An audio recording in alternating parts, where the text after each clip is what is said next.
Welcome to Lesson 1, Behavioral Presentation. In this lesson, I'm going to spend a little bit of time just talking about what ADHD looks like, especially what it looks like to parents and teachers. ADHD is a condition that is characterized by three different behavioral sets, three different sets of characteristics. The first, of course, is inattention. That's where the attention deficit portion of the name comes from. When we talk about inattention, attention deficit, we're talking about distractibility, daydreaming, making careless mistakes, forgetfulness, losing things, an inability to follow multiple steps at a time. When you ask your child to, pick up his shoes and get his backpack, take them to his room, put his shoes in his closet and hang his backpack on the back of his desk chair, there's a very strong likelihood that if your child has ADHD, he's not going to get all of those things. He may do one or two of them. He may get the first one. He may even get the last one. But to get all of those steps in the way that you asked him to do them is very unlikely. In fact, what you probably experience is that by the time he gets to his room, he has become distracted by something else, and you'll walk into his room and there's his shoes on the floor, his backpack's outside the bedroom door, and he's playing Legos. He is completely got distracted by some of the other things going on in his environment, and that's what took him away from the task that you asked him to do. So when we talk about inattention, the primary concern here, of course, is his ability to get information, his ability to gather information from the world around him. In school, this manifests with, of course, not paying attention to the class, or to the teacher, being off task, daydreaming, looking out the window, being, again, the key word that we often hear from teachers is off task. What happens to kids in these kinds of situations is that stimuli in their environment just pull them away from the things that they need to be paying attention to. And we're going to talk about that a little bit more in future lessons. But for here, the primary thing is the classic idea of inattention is the fact that we just can't, kids with ADHD just can't sustain their attention for any period of time. The last aspect that I'm going to mention here is the fact that many times this is most challenging for kids when they're having to do activities that they are not really eager to do, they're not really excited to do, that aren't very engaging. So we see kids with ADHD dislike reading. They don't want to do that because they have to focus, they have to concentrate. When you talk to kids with inattention, they talk about having to read and reread material or sentences or paragraphs in a book, because if they want to remember it, they have to read it multiple times, because halfway through they get distracted and they can't remember what they've read to begin with. So attention has a lot of direct effects, and that's the on-task, following directions, that aspect, but it also has a lot of indirect issues, and that's where difficulties learning come into play, as well as reading comprehension and those kinds of things. The second primary characteristic, or behavioral characteristics of ADHD is hyperactivity, and that's the, of course, H part, attention deficit hyperactivity disorder.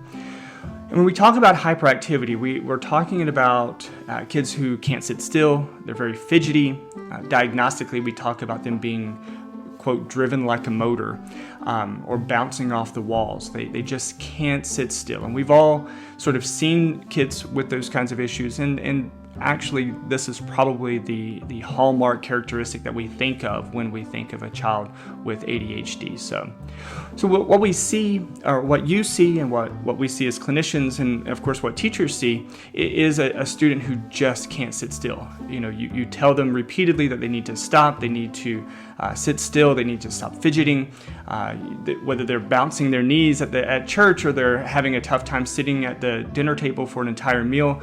Kids with hyperactivity symptoms often have difficulty managing this hyperkinetic energy. They have this hyperkinetic drive to keep moving. they quite simply, and when you talk to the kids, they quite simply have to move. We have different tests that we use. One that I like is called the statue test, and I just see how long they can stand like a statue and not move.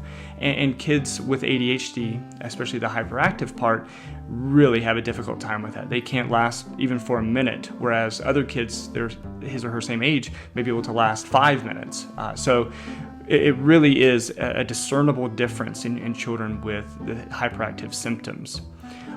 Many parents relate their child's behavior to trying to contain a tornado because they're just moving so much. And in fact, some of these kids move that much in their sleep. You can tell there's evidence of their movement throughout the night with their sheets and the way their bed is just destroyed in the morning. So again, it's not that they don't want to behave. It's not that they don't want to sit still. It's not that they don't want or don't understand what you're asking of them. It really is, for many of these children, it really is that they can't. It's their body that makes them do this. It's their body makes it very difficult for them to sit still. Now, the third group of symptoms that we see with ADHD are the impulsivity components. And diagnostically, the impulsivity is combined with the hyperactivity, but because they are discernible symptoms, I think it's important that we talk about them separately. And diagnostically, again, what we talk about with impulsivity is interrupting others, intruding on other space, kids' tendency to answer questions before they're completely asked, failing to consider consequences before acting. Impulsivity has a lot of implications, not just at home, but at school, in social settings. In fact, the impulsivity is one of the things that really makes social relationships challenging for kids with ADHD, because they behave so impulsively at times that their peers get frustrated with them and don't want to talk with them, don't want to spend time with them. So while again, we all sort of know what impulsivity is, most people sort of have a paradoxical opinion about how we need to deal with it. So, parents oftentimes say, well, yeah, my son is impulsive, so, he just needs to think before he acts. Well, again, that would be the natural thought, though, as I've already said a couple of times now, he would if he could. He would control himself. He would consider the consequences before he acts if he could. But of course, the very nature of impulsivity means that you don't. If he wasn't impulsive, he could consider the consequences beforehand. There's lots of school-based programs and parenting-based programs that follow the stop and think model. And again, there's nothing wrong with that. It's good to have that sort of as a baseline. But it's also critical that parents realize that for children with inattention, with ADHD, and especially the impulsive aspects of ADHD, it really is exceedingly difficult for these children to maintain and control those impulsive responses. So again, it's not that they're not trying hard enough. It's not that they don't want to. It's not that they're just wanting to upset you. They just simply can't do it. It's not that they're being non-compliant. It's not that they're doing it just to upset you. It's that there is in a future lesson, we're going to talk about this stop and go system in our brain. And it really is an issue with their stop system. Their stop system just is not functioning well enough for them to stop a behavior or stop doing what they were doing.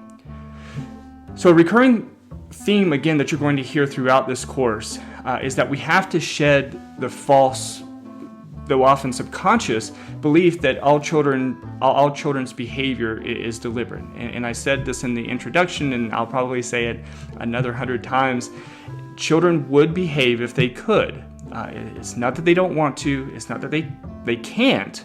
It's not that they can't engage in the behavior. It's not that they can't consider the consequences. Again, using impulsivity as an example, if you ask him, if you run out in the road, what's going to happen? He says, well, I could get hit by a car. Sure. Okay. So he knows that consequence. But that doesn't mean that if he's playing ball out front, that if the ball goes out in the road, that he won't run out in the middle of the road to get the ball. He's going to impulsively act because at that moment, he can't do what you need him to do, or he can't consider the consequences. It's not that he's unable at times when when you're talking about it. It's that he's not able to at the time. Our experience suggests that kids want to do what they can. They want to make you happy. They want to be happy. So their behavior is not always intentional and purposeful. It's not always willful disobedience. Many times it really is that they just can't manage the behaviors. They can't manage their drives independently to make the decisions that we want them to make. Okay, so that's the behavioral presentation for kids with ADHD. In lesson 2, we're going to get into more of the brain-based, some of the biological stuff. We're not going to spend a whole lot of time on it because that's probably not what you're here for. But we're going to spend a little bit of time with it just because it helps with a little bit more of the foundation. So, hope you enjoyed this, and hope this gives you a better understanding of what you're seeing when you see a child with ADHD.